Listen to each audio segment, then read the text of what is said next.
नमस्कार and I welcome you all world affairs. मैं हूं प्रशांत धवन। नाउ जहां पे आप लोग बिल्कुल ठीक पढ़ रहे हो, उज़्बेकिस्तान देश में 18 बच्चों की मौत होती है और इल्जाम लगाया जाता है इंडियन कॉफ सिरप मेडिसिन पर। यहाँ पर आप देख पाओगे वर्ल्ड मीडिया इसको एक्सटेंसिवली कवर कर रहा है कि मैरियन बायोटेक ये कंपनी है, उत्तर प्रदेश की कंपनी है। इस कंपनी ने कॉफ सिरप बनाया, मतलब कि खांसी की जो दवाई है वो बनाई, वो एक्सपोर्ट हुई उज़्बेकिस्तान में। और अब जो बच्चों की मौत हुई है ना उज़्बेकिस्तान में, उसको जोड़कर देखा जा रहा है इस खांसी की दवाई से। अब यहाँ पर आप कहोगे ऐसा एक इंसिडेंट पहले भी तो हुआ था अफ्रीका में। जी हाँ, बिल्कुल, गाम्बिया में भी एक इंसिडेंट हुआ था, उसके बारे में भी आपको बताऊंगा। मगर आप ये समझ लो, गाम्बिया में 70 बच्चे मारे गए, अब उज़्बेकिस्तान में 18 बच्चे मारे गए हैं। ये एक बहुत ज़्यादा खराब इमेज प्रेजेंट करता है इंडियन फार्मास्यूटिकल इंडस्ट्री की। ऑलरेडी हम देख रहे हैं कि ऐसे आर्टिकल पब्लिश होने स्टार्ट हो गए हैं कि जो एलिगेशन आरोप, अगेन, ना गाम्बिया में ना उज़्बेकिस्तान में कुछ 100% प्रूव हुआ है कि इंडियन दवाइयां लेने से ही बच्चों की मौत हुई है। उज़्बेकिस्तान का केस तो मैं भी आपको बताऊंगा डिटेल्स, और भी जरा अजीब है। मगर जो आरोप लग रहे हैं, जो इंटरनेशनल मीडिया इस पे हेडलाइंस पब्लिश कर रहा है, ये इंडियन फार्मास्यूटिकल सेक्टर को किल कर सकती है। हमारे बहुत सारे एक्सपोर्ट इससे हो सकते हैं डैमेज, क्योंकि एक बार अगर हमारा नाम खराब हो गया कि इंडिया से एक्सपोर्ट की हुई दवाइयां सेफ नहीं है, तो उसके बाद रेपुटेशन वापस रीगेन करना बहुत ही मुश्किल हो जाएगा। और इसलिए आपने देखा होगा कि हमारे हेल्थ मिनिस्टर एक्टिव हो गए हैं। ये कह रही हैं कि हम बिल्कुल जांच पड़ताल कर रहे हैं। हालांकि उज़्बेकिस्तान ने कोई खुद शिकायत इंडिया को करी नहीं है, इंडिया अपनी तरफ से ही एक्टिव हो गया है और जो भी कंपनी यहाँ पर इन्वॉल्व है उसके सारे सैंपल्स इस वक्त चेक किए जा रहे हैं। दूसरी तरफ हम ये भी देख रहे हैं कि इस इशू पर अब पॉलिटिक्स भी हो गई है। कांग्रेस पार्टी जो है ऑपोजिशन में, उनके एक बड़े नेता जयराम रमेश ने यह कहा है कि made in India cough syrup seem to be deadly. इन्होंने कह दिया है कि इंडिया की जो खांसी की दवाइयां है, लगता है कि ये डेडली हो चुकी है। गाम्बिया में 70 बच्चे मरे, अब उज़्बेकिस्तान में 18 बच्चे मर गए। तो करंट गवर्नमेंट को देखना होगा कि यहाँ पर हो क्या रहा है। नाउ इस टॉपिक को इन डेप्थ डिस्कस करूंगा, बहुत ही ज्यादा इंपॉर्टेंट टॉपिक है। मगर आगे बढ़ने से पहले आपसे एक क्वेश्चन पूछूंगा। क्वेश्चन यहाँ पर यह है कि हाल ही में वो कौन सा देश है जिसने वीजा फ्री एंट्री इंडियंस की कर दी है कैंसल। ये एक मैं कहूंगा बहुत जरा खराब न्यूज़ है। ये है यहाँ पे आपके सामने ऑप्शंस, रशिया, सर्बिया, स्पेन या फिर सीरिया। कमेंट सेक्शन में करिए उत्तर, सही आंसर आपको मिलेगा वीडियो के एंड में। नाउ सबसे पहली बात, सिंस आप मेरी वीडियो देख रहे हो, मैं आपको इन डेप्थ डिटेल देता हूँ कि असल में हुआ क्या है। उज़्बेकिस्तान की हेल्थ मिनिस्ट्री ने अपनी वेबसाइट पर लिखा क्या है। अब यहाँ पर आप देख पाओगे, ये उज़्बेकिस्तान की सरकार की वेबसाइट है। उज़्बेकिस्तान देश बाय द वे यहाँ पे आपको मिल जाएगा। ये हमारा प्यारा भारत हो गया और यहाँ पे उज़्बेकिस्तान है, बिल्कुल कजाकिस्तान के साउथ में है, लैंडलॉक देश है बिल्कुल। तो उज़्बेकिस्तान ने खुद अपनी वेबसाइट पर यह बात कैटेगोरिकली लिखी है कि हमारे देश में ओवरडोज करी गई है इस मेडिसिन की। यहाँ पे आप देखोगे इन्होंने बोल्ड करके लिखा है कि जिन बच्चों की मौत हुई है, देखो पहली बात तो जब बच्चों की मौत होती है इट इज वेरी सैड, मगर हमको समझना होगा कि हुआ क्या है यहाँ पर। तो उज़्बेकिस्तान की सरकार खुद लिखती है कि बच्चों के पेरेंट्स ने बहुत ज्यादा ये कॉफ सिरप बच्चों को पिला दी थी, दिन में 3 से 4 बार, बहुत ज्यादा बड़ी क्वांटिटी में। इतनी क्वांटिटी कॉफ सिरप की बच्चों को नहीं देनी चाहिए। उसके अलावा वो बच्चे वैसे ही बहुत ज्यादा बीमार थे। पेरेंट्स ने देखा कि खांसी की दवाई पर लिखा हुआ था पैरासीटामोल, तो उनको लगा कि पैरासीटामोल यहाँ पर लिखा है तो ये जो दवाई है ये देते हैं बच्चों को। तो बेसिकली आप कह सकते हैं पेरेंट्स ने खुद ही दिमाग लगाया कि अच्छा ये लिखा हुआ है, हम लोग इतनी दवाई देंगे तो बच्चे ठीक हो जाएंगे। कहीं से डॉक्टर की प्रिस्क्रिप्शन नहीं ली गई। जो भी बीमार बच्चे थे, देखो मैं आपको सिंपली ये बता रहा हूं, ऐसा कोई केस नहीं है कि बच्चे बस खेल कूद रहे थे घर में, थोड़ी सी खांसी थी, मदर आई, मदर ने थोड़ी सी उनको ये जो खांसी की दवाइयाँ दे दी और बच्चा मर गया। ऐसा कुछ हुआ नहीं है। बच्चे पहले से ही बहुत ज़्यादा बीमार थे और डॉक्टर की प्रिस्क्रिप्शन के बिना पेरेंट्स ने खुद ही बहुत ज़्यादा ओवरडोज कर दिया अपने बच्चों को इस दवाई से। और ये सारी जानकारी उज़्बेकिस्तान की वेबसाइट पर आपको मिल जाएगी, रशियन में, उज़्बेक में और इंग्लिश में। ना मुझको यहाँ पर ऐड करना पड़ेगा कि इवन दो उज़्बेकिस्तान की सरकार ने कहीं ना कहीं एक्सेप्ट किया है कि बिल्कुल ओवरडोज हुई है, प्रिस्क्रिप्शन डॉक्टर की यहाँ पर थी नहीं, पेरेंट्स खुद ही बहुत ज़्यादा ओवरडोज दे रहे थे अपने बच्चों को, बच्चे भी बीमार थे। मगर साथ ही साथ इन्होंने ये भी ऐड किया है कि इस दवाई में ना एक टॉक्सिक इंग्रेडिएंट है, इसकी मात्रा भी उज़्बेकिस्तान के हिसाब से थोड़ी सी यहाँ पर ज़रा थी।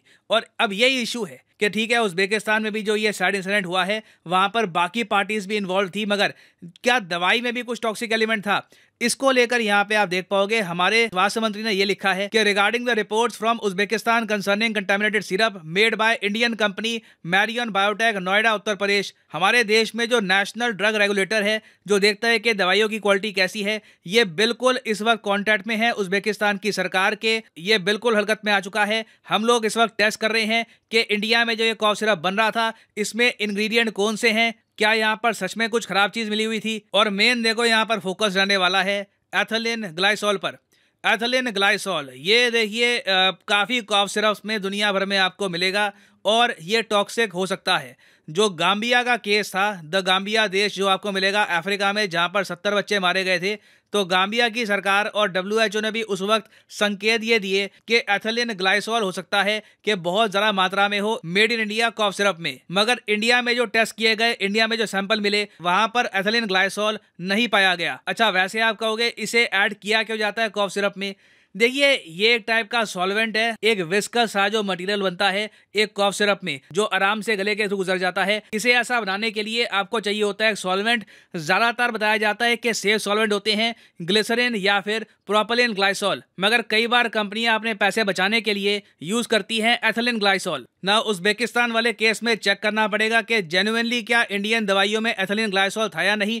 वैसे देखिए, कुछ लोग ये भी कह रहे हैं कि हो सकता है कि दवाइयाँ बिल्कुल ठीक हो, मगर काफ़ी बार पैकेजिंग में कुछ कंटामिनेशन आ जाती है। तो अगेन इस पर अभी जांच पड़ताल होगी और जांच पड़ताल से ही हमको पता लगेगा कि हुआ क्या है। मगर भारत सरकार ने फाइनली एक बड़ा स्टेप ये लिया है। ये मैं कहूँगा जब अफ्रीका में इंसिडेंट हुआ था तभी ले लेते, मगर थोड़ा लेट लिया है, बट ले लिया है। 28 दिसंबर को भारत सरकार ने अपना लॉ चेंज कर लिया है एथिलीन ग्लाइसॉल की प्रोक्योरमेंट के लिए। इसका मतलब यह है कि अब कोई कंपनी अगर एथिलीन ग्लाइसॉल परचेज करना चाहे तो उसका रास्ता बहुत ही मुश्किल हो जाएगा। बट अगेन मैं कहूँगा कि ये स्टेप अगर पहले ले लेते तो हम आराम से उज़्बेकिस्तान की सरकार को कह देते कि हमारे देश में तो एथिलीन ग्लाइसॉल किसी कंपनी को मिल पाना ही बहुत ही मुश्किल होता है, तो कॉफ सिरप में कैसे आ गया। और मैं आपको ये बता दूं कि जैसे जैसे इंडिया की दवाइयां दुनिया भर में एक्सपोर्ट और होंगी, हर जगह हम सब कुछ कंट्रोल कर नहीं सकते। अब इस केस में हमने देखा बिना डॉक्टर की प्रिस्क्रिप्शन के पेरेंट्स खुद ही डॉक्टर बन रहे थे। It is a sad incident, मगर हमको एज ए कंट्री ये इंश्योर करना होगा कि सबके बीच में इंडिया के फार्मास्यूटिकल सेक्टर को नुकसान ना हो जाए, क्योंकि ये सेक्टर कई हजारों लाखों लोगों को देता है रोजगार, हमारे देश की अर्थव्यवस्था में करता है कंट्रीब्यूट। तो भारत के लिए बहुत इंपॉर्टेंट है कि हमारी ministry of external affairs proactively, देखो मैं यहाँ पे कहूँगा चाइना से सीखना है तो ये चीज़ सीख लो, वो लोग प्रोएक्टिवली ना अपना मैसेज दुनिया में पहुँचा देते हैं साफ भाषा में। हमको भी ऐसे करना होगा। हमारे यहाँ टाइम लग जाता है, सरकारी काम होता है सारा, आराम आराम से फाइल आगे बढ़ रही है, अच्छा ये हो रहा है। अब हफ्ते बाद कोई बड़ी बात नहीं है, इसको लेकर प्रॉपर रिपोर्ट सामने आए।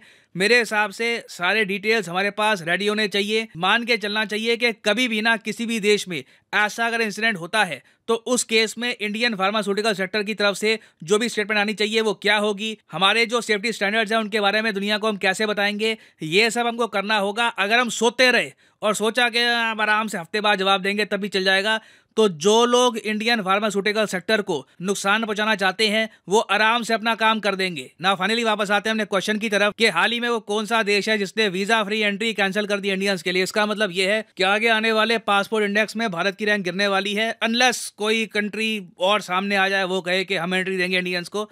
मगर अभी के लिए यूरोप का अकेला देश जो इंडियंस को देता था वीज़ा फ्री एंट्री, इसने ये सुविधा कर दी है कैंसल। ये देश है सर्बिया। सर्बिया एक मैं कहूँगा बहुत ही फ्रेंडली कंट्री है इंडिया के लिए। हम लोगों ने आप कह लीजिए एब्यूज़ करना स्टार्ट कर दिया था वीज़ा फ्री एंट्री को। कई इंडियंस यूरोप में एंट्री लेते रहे सर्बिया से, सर्बिया पहुंच रहे बिना वीज़ा के। उसके बाद यूरोप में इलीगल इमिग्रेशन लगातार बढ़ता जा रहा था, तो कभी ना कभी ये होना ही था और फाइनली अब ये हो चुका है। और हाँ, फाइनली यहाँ पर मैं ये ऐड कर दूं कि अनअकैडमी की साल की सबसे बड़ी सेल स्टार्ट हो चुकी है। ये सेल 2 जनवरी में खत्म हो जाएगी। आपके पास कुछ ही दिन है। सारे अनअकैडमी कोर्सेज पर, चाहे SSC, UPSC, बैंक, सब पे मैसिव 23% डिस्काउंट है। ये डिस्काउंट यूजुअली होता है 10% का। तो आपको करना क्या है, कमेंट सेक्शन में जाओ। अगर आप प्रिपेयर कर रहे हैं SSC बैंक के लिए, अगर आप दोनों के लिए प्रिपेयर कर रहे हैं तो आप परचेज कर सकते हैं कोर्सेज एक मैसिव डिस्काउंट के साथ। फॉर एग्जांपल, अगर आपको कॉम्बो परचेज करना है SSC बैंक का, तो ये कॉम्बो के लिंक पे यहाँ पे आपको करना है क्लिक और यहाँ पे आप परचेज कर सकते हैं ये कोर्स। 12 महीने का कोर्स होगा